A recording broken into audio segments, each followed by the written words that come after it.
네, 8월 속장, 부속장 모임 오신 여러분들 진심으로 환영을 하고 이번 8월 달 기쁨의 언덕 그 본문이 좀 많아요. 미가, 나훔, 학개, 스가랴, 말라기의 내용인데 익숙하지 않은 그런 본문일 수도 있겠지만 짧게나마 함께 개요를 나눠보고자 합니다.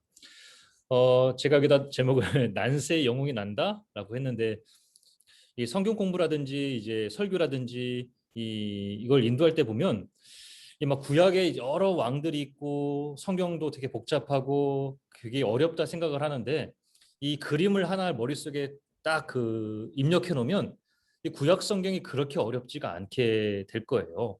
사울, 다윗, 솔로몬, 진짜로. 솔로몬 이후로 이제 북이스라엘과 남유다로 갈라지게 되고 갈라지게 된 다음에 북이스라엘은 먼저 아수르에 의해서 멸망을 당하고 남유다는 조금 더 길게 이어지긴 했지만 얼마 못 가서 바벨론에 의해서 멸망을 당했다. 이것을 우리가 기억을 하면 좋을 것 같고요. 제가 여기 제목에 난세의 영웅이 난다라고 했지만 이 사실 사울, 다윗, 솔로몬 그러니까 이 이스라엘이 분열되기 이전까지는 사사들, 예언자들의 활동이 구약 성경에 기록되어 있지 않았어요. 그리고 제가 써 있지만 포로 시대 이후에도 이 예언자, 선지자에 대한 기록이 없어요. 이 선지자에 대한 예언자가 우리 구약 성경에 17명이 나오는데 17명이 활동했던 시대가 모두 북이스라엘과 남유다로 갈라졌던 시대, 분열, 혼돈, 이런 긴장이 가장 심했던 시대에 영웅이 난 것처럼 하나님께서 예언자 사사들을 북이스라엘과 남유다에 보내주셔서 끊임없이 말씀을 예언하고 전하고 때로는 질책하고 또 경고했던 경고했던 그런 모습 우리가 머릿속에 기억을 하면 좋은데 다음 그림도 한번 머릿속에 기억해 주시면 좋겠어요. 구약의 선지자들이 활동한 시기와 장소예요. 제가 여기 빨간색으로 레드로 그 밑줄을 그어놨죠. 오늘 우리가 다루는 이 기쁨의 언덕 교재 본문이 미가서이고 또 나훔서이고 학개, 스가랴, 말라기예요. 그림이 좀 글씨가 작을 수도 있겠지만 이 미가는 잘 보세요. 포로 이전에 활동했던 선지자입니다. 그리고 유다에서 활동했어요. 남유다. 그렇죠? 미가는 포로기 이전. 그다음에 나훔은 아수르 활동했어요. 아수르 지역에서. 여기도 포로기 이전입니다. 그러니까 포로로 잡혀 생활하기 전에 활동했던 예언자고 또 이 기쁨의 언덕 본문을 정한 그 의도는 제가 잘 모르겠지만 학계 스가랴 말라기는 포로 이후에 활동했던 선지자들의 이야기예요. 그래서 오늘은 이 5명만 놓고 얘기를 하겠지만 오늘 이 구약 선지자들의 활동 시기와 장소 이 그림을 머릿속에 좀 입력을 해놓으면 17명의 예언자 선지자들이 구약 시대에 활동을 했는데 바로 포로기 이전, 포로 시대, 포로 이후에 이때 활동했던 그리고 북이스라엘 남유다 그리고 때로는 이방 나라 아수르, 에돔 뭐 이런 데서도 활동을 했구나라고 간략하게 보시면 되겠어요. 자, 그러면 이제 미가부터 한번 볼게요. 미가는 방금 말씀드렸듯이 남유다에서 활동을 했던 BC 740에서 690인데 이 연도는 학자들마다 한 1, 2년, 2, 3년씩 조금은 차이가 있을 거예요. 그래서 이 숫자에 대해서는 그렇게 집중을 안 해도 될 것 같고요. 어쨌든 남유다에서 활동을 했는데 이 미가서의 특징은 뭐냐면 굉장히 작은 시골 마을에서 활동을 했다라는 것이죠. 여기 1장 1절을 보니까 유다의 왕들 요담과 아하스와 히스기야 시대의 모레스 사람 미가에 임한 여호와의 말씀, 곧 사마리아와 예루살렘에 관한 묵시라 이렇게 얘기했거든요. 작은 변방의 모레셋에 살던 미가가 들려주었던 묵시의 글이 이 미가서인데 이때 활동했던 유명한 선지자는 이사야 선지자입니다. 이사야서는 몇 장이라고요? 굉장히 66장 길어요. 근데 미가는 되게 짧죠. 아마도 뭐 이사야는 왕실에서 종교 지도자로서 활동을 했기 때문에 그의 기록이 더 많을 수도 있겠지만 어쨌든 더 많은 신임을 얻었을 수도 있겠지만 이 미가라는 인물은 작은 모레셋에서 하나님의 말씀을 대언했던 예언자 선지자였고요. 미가가 활동했던 시기에는 왕이 세 명이나 있었습니다. 요담, 아하스, 히스기야. 이 왕들의 정치, 그들의 활동 모습을 보면서 이제 이 예언의 말씀을 썼던 것이죠. 그리고 특징은 미가서 5장 2절에 보면요, 메시아의 예언이 나와 있어요. 베들레헴 에브라다야, 너는 유다 족속 중에 작을지라도 이스라엘을 다스릴 자가 내게에서 내게로 나올 것이라. 그의 근본은 상고에 영원히 있느니라. 이렇게 말씀을 주고 있는데, 이사야서도 그렇고 미가서도 그렇고 뒤에 이어지는 뭐 스바냐, 말라기도 그렇고 장차 신약 시대에 오실 예수 그리스도에 대한 그 예언을 중간중간 보여주고는 있습니다. 그 아기가 세상의 구원자요 주권자가 될 것이다라는 그 예언의 말씀을 주고 있어요. 자, 그리고 미가서를 좀 더 보면 이 북왕국 이스라엘의 수도 사마리아가 그 북이스라엘의 수도가 사마리아였는데요. 그 변방에 가장 활발했던 그 이방 나라 아수르가 굉장히 괴롭히고 침략하고 정말 그 모습 가운데 굉장히 괴로워했던 이 남유다의 예언자였습니다. 근데 가만 보니까 북이스라엘이 하나님을 떠난 삶을 살고 우상을 숭배하고 산당을 짓고 그런 모습에 하나님이 경고를 주시는데 아수르에 의해서 멸망할 것이라는 것이었어요. 실제로 이 남유다도요. BC 710년경에 아수르에 의해서 포위당했던 적도 있거든요. 그러니까 당시 북이스라엘과 남유다가 갈라져 있긴 하지만 그 고대 근동에 가장 큰 세력을 형성했던 것이 아수르였습니다. 아수르에 의해서 결국은 북이스라엘이 멸망을 당하고 그 멸망당한 것 중에 가장 큰 수도 사마리아가 이제 큰 타격을 받게 되었죠. 그렇게 우리가 알다시피 그렇게 아수르에 의해서 북이스라엘이 멸망당하고 세계 곳곳에 흩어져서 세계사 속에 이제 기록이 남지 않는 그런 민족이 되었죠. 그래서 신약 시대에는 뭐 손가락질하면서 사마리아인 사마리아 사람 거의 뭐 개 취급하듯이 이렇게 비난했던 그런 민족이 바로 북이스라엘의 모습이 되었습니다. 이런 시기 가운데 타산지석을 삼아서 북이스라엘이 저렇게 사마리아가 멸망하는 걸 보지 않냐. 남유다도 지금 이렇게 죄를 범하고 우상을 따르면 저 꼴을 면치 못할 것이다. 그러니 우리 남유다도 정신 바짝 차리고 환난 가운데도 소망을 잃지 말자. 하나님을 떠난 삶을 살지 말자. 그렇게 촉구하고 가르쳤고 말씀을 이어줬던 그런 미가 선지자의 모습을 우리가 기억할 수 있겠죠. 또 독특한 것은 나훔이라는 사람, 나훔 선지자인데요. 오늘 주일 예배 목사님 설교를 들어서 알겠지만 이 요나가 니느웨로 이제 하나님이 보냈지만 안 가려고 했잖아요. 다시스로 가려고 그러고. 근데 이 결국은 요나가 외쳐서 니느웨가 뭐 그 요나의 설교 한 번에 니느웨가 다 회개했다고 했잖아요. 그 모습을 이제 오늘 목사님이 설교해 주셨는데 근데 그때는 좋았는데요. 이 니느웨가 약 100년 뒤에 다시 죄로 물들게 됩니다. 네. 요나가 외쳐서 다들 회개했어요. 심지어는 가축들까지. 그런데 얼마 못 가 100년 뒤에는 다시 죄로 물들게 되었어요. 그래서 그 니느웨 그 아수르 지역에서 활동을 했던 이 선지자입니다.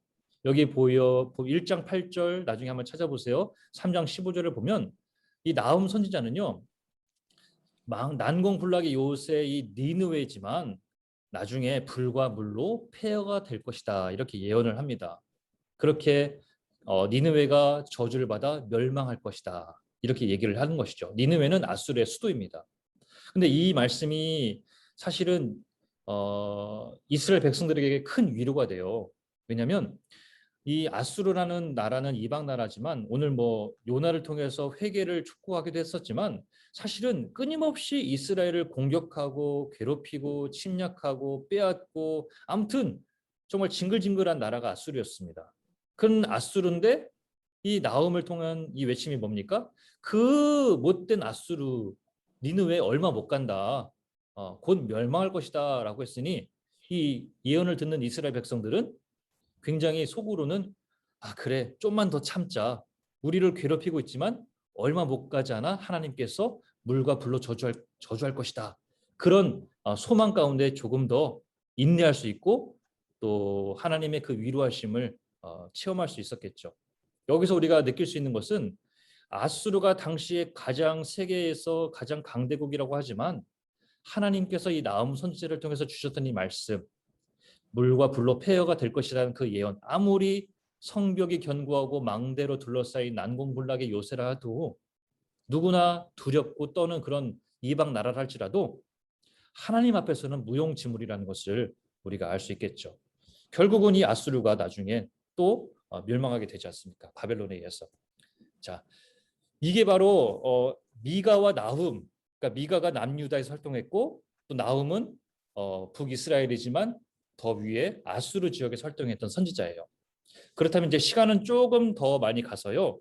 이 큐티 책을 기준으로 하다 보니까 학계, 스가랴, 말라기를 우리가 한번 볼 건데 시간이 훌쩍 떠나서 바벨론 포로 생활에서 돌아온 이후입니다. 이걸 보면 좀 더 기억을 할 텐데 이 이스라엘 208년 동안 북이스라엘이 존재했었어요. 근데 방금 제가 말씀드렸죠. 나훔 선지자를 통해서 이 아수르 멸망할 것이다 했는데 진짜 BC 722년경에 멸망을 합니다. 그리고 남유다도 조금 더 선한 왕이 있어서인지 오래 좀 유지를 하지만 BC 586년에 멸망을 하죠. 바벨론에 의해서. 그리고 우리가 알다시피 70년간 포로 생활하지 않습니까? 그러다가 이제 페르시아가 이 바벨론을 정복한 다음에 이제 고레스 칙령에 의해서 남유다 이스라엘 백성들이 예루살렘으로 돌아오잖아요. 예, 1차 스룹바벨에 돌아와서 성전을 재건하고 또 이렇게 우리가 그때 보았던 이제 에스더도 기억날 거예요. 에스라 선지자가 또 오고요. 그렇게 바벨론으로부터 포로에서 돌아온 이스라엘 백성들이 다시 성전을 재건하고 남유다 그 예루살렘을 복원하는 그런 시기 가운데 활동했던 선지자 3명이 학계, 스가랴, 말락이라는 거예요. 그래서 그러니까 이 시대를 알면 이 사람들이 무슨 말을 했을 것이다라는 것이 조금 더 느낌이 오겠죠. 말 그대로 이 학계 선지자는 남유다 예루살렘으로 돌아온 이 학계 선지자는 이 이름의 뜻이 축제 아니면 잔치라는 뜻이래요. 그래서 하나님 안에서의 축제, 잔치를 누리는 삶을 살라 뭐 이런 뜻을 갖고 있다고 하는데 저는 여기서 이 학계 선지자가 참 고맙다는 생각을 해봤어요. 여러분 제가 장황하게 설명을 했지만 70년의 포로 생활을 끝내고 스룹바벨을 통해서 이 예루살렘 성전을 복원하기 위해서 수천 명이 왔잖아요. 근데 왔는데 70년 이상 그 나라가 멸망을 하고 예루살렘 성전이 무너졌으면 그 땅이 버려진 땅 아니겠습니까? 얼마나 피폐하고 성전은 불탔고 얼마나 막 그 잡초며 완전 다 무너진 곳 아니겠어요? 고향이라고 돌아는 왔는데 사실 오긴 왔지만 다시 이렇게 세울 것이 얼마나 막막하겠습니까? 스룹바벨을 따라서 성전을 재건하긴 하겠지만 사실 이건 정말 다시 시작하는 것이거든요. 소위 말하면 70년간 비록 포로로 바벨론에 잡혀 있었지만 70년이면 뭐 2세도 낳고 3세도 있고 어느 정도 자리를 잡고 이제 이민자의 삶을 살았던 때인데 다시 고향으로 돌아오긴 했지만 다시 시작을 해야 되는 거예요. 얼마나 힘들겠습니까?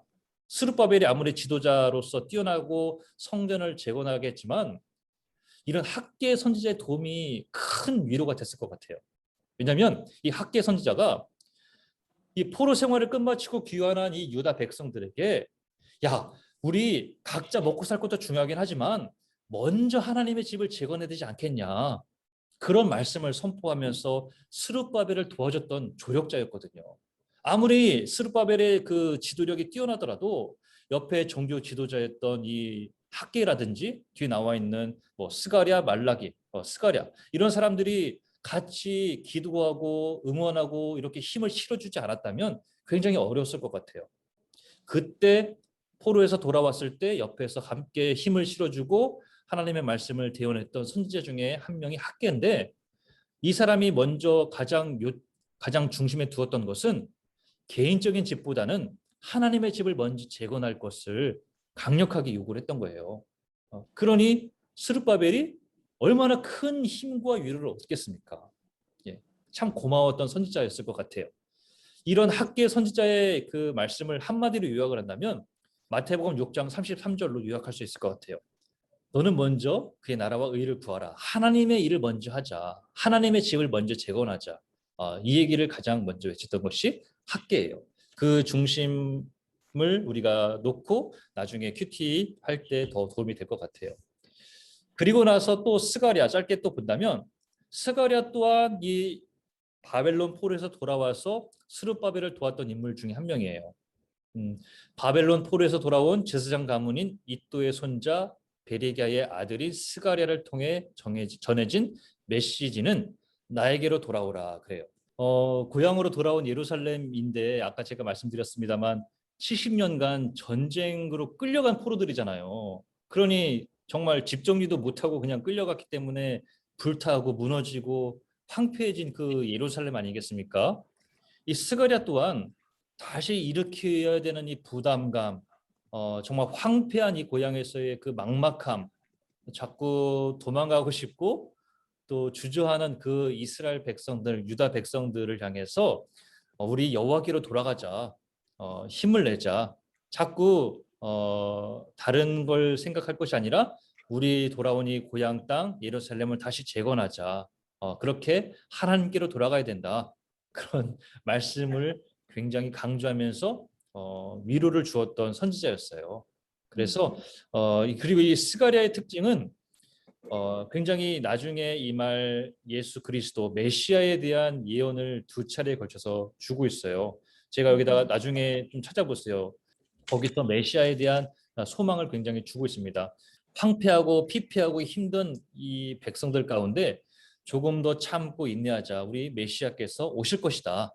그런 말씀으로 위로를 주었던 선지자인데 9장 9절 말씀을 제가 읽어볼게요. 많이 들어봤을 거예요. 시온에 따라 크게 기뻐할지어다. 예루살렘에 따라 즐거이 부를지어다. 보라, 이 왕이 네게 임하시나니 그는 공의로우시며 구원을 베푸시며 겸손하여서 나귀를 타시나니 나귀의 작은 것 곧 나귀 새끼니라. 아멘.